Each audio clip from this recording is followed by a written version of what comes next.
Welcome to the Near Memo, a weekly conversation about search, social, and commerce. What happened, why it matters, and the implications for local. So I'm gonna conclude today with a kind of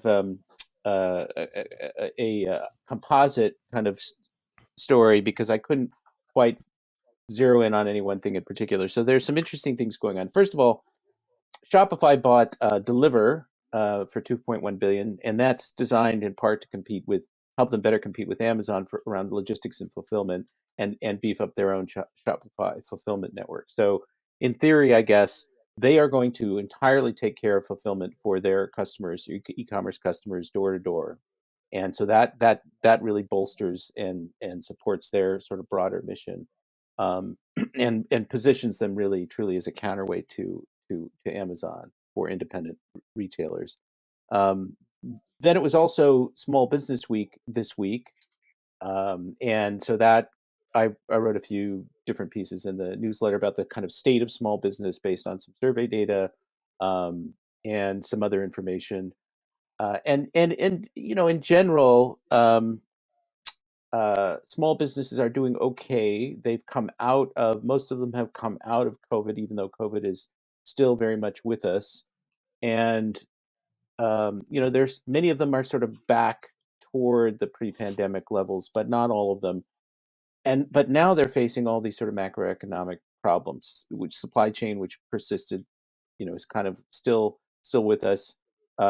Inflation, although that hasn't really impacted consumer spending so far, and labor shortages, which are perpetual, hiring problems, which are a perpetual small business problem, but they're particularly acute right now. And so there's a kind of perfect storm of things going on that may be even more difficult for them than the lockdowns were in some respects. But many small businesses survived the lockdown, according to a Salesforce survey done by Harris, by adopting digital tools and digital capabilities in e-commerce, which is something that lots of people have talked about and we knew. But in that particular survey, 71% of the respondents, and it was an international survey of about 2,500 businesses, 71% said the reason we survived is because we invested more in digital capabilities. And that was actually 71% of the growing businesses, in particular.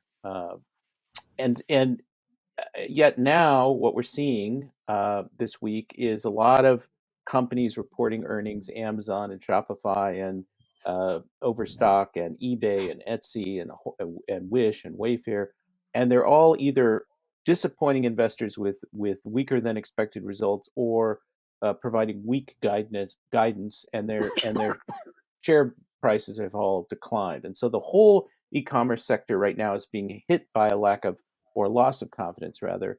And what we see in terms of spending is that e-commerce is now down sequentially, about 2% from where it was.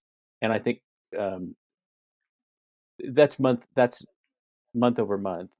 Uh, the previous month, I think it was down even more. And then in-store spending is up, according to Mastercard in April, 10%. So we're seeing people go back into stores. They're spending less money online. This is contributing to this sort of loss of confidence. So where does all of that stuff net out?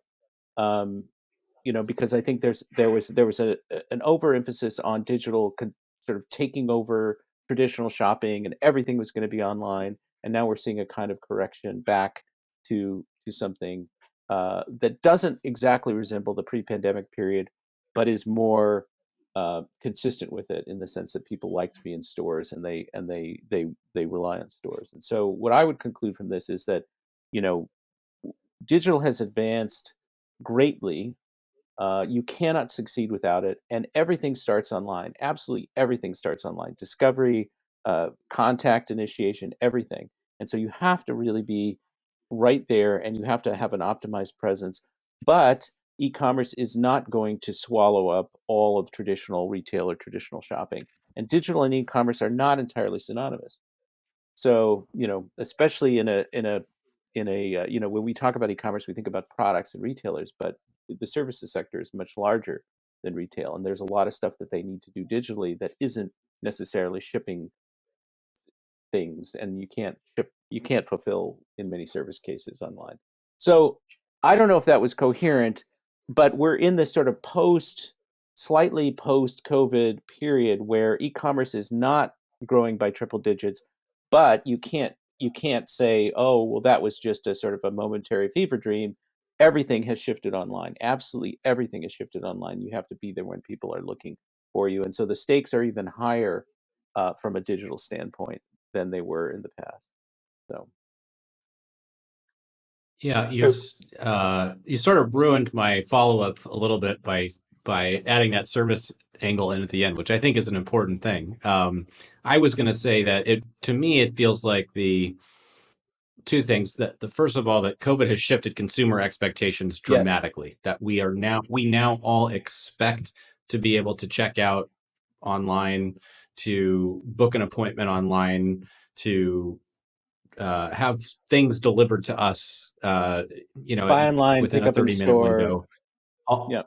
right, exact. Right, to put an order in and be at the store in an hour and it's ready for me and I don't have to shop.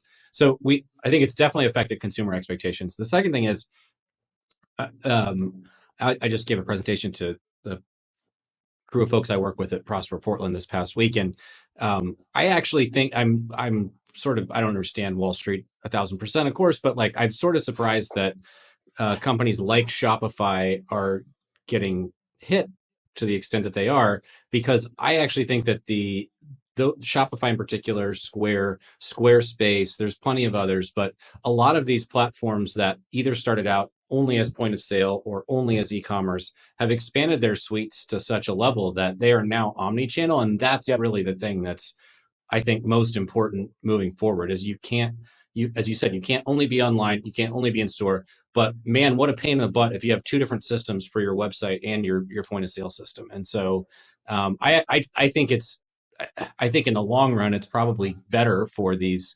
sort of all-in-one solutions that have done a good job of product investment over these last 2.5, 3 years, or a good job with their M&A activity. We saw Squarespace acquire Talk as an example of that.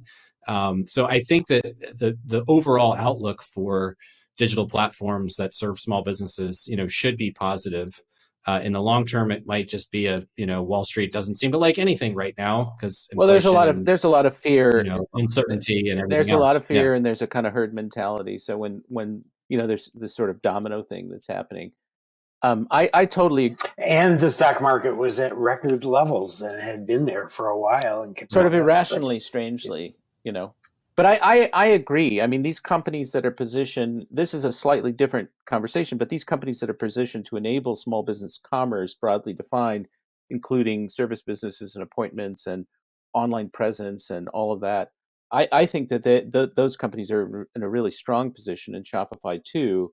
And I think this is just sort of a, buy on the dip is what the cliche goes. There's there's just a kind of a reflexive abandonment because they didn't hit the numbers that they were expected to, and so there's this fear that kind of creeps in. Oh, the growth is over, and we've got to sell, right? But I think a long-term view of the market supports what you're saying, and that these companies will do well. And you cannot succeed now without digital investment as a small business.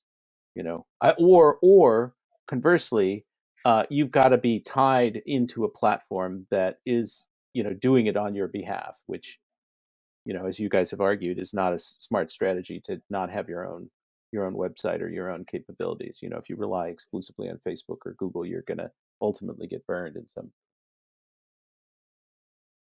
But we're kind of at the 30-minute mark, so we need to go. I mean, that would be a segue into Nextdoor and what it could do for small businesses, but we'll leave that for another time. So thanks everybody for joining us. Come back next week. Subscribe to the newsletter. Be patient with us as we figure out how we're going to make money. We've changed our minds a couple of times, and ultimately we'll do something fun for everyone. But we're still working through that. So have a great weekend, or rest of your week, or Happy Mother's Day. Mother's Day. In fact, yes, another opportunity for corporations to promote Another themselves. Hallmark holiday. Literally, in this case. Okay, goodbye, everybody. That's right. Thanks for joining David, Mike, and Greg. To stay on top of the latest developments in local, subscribe to our newsletter at nearmedia.co. We'll see you next week.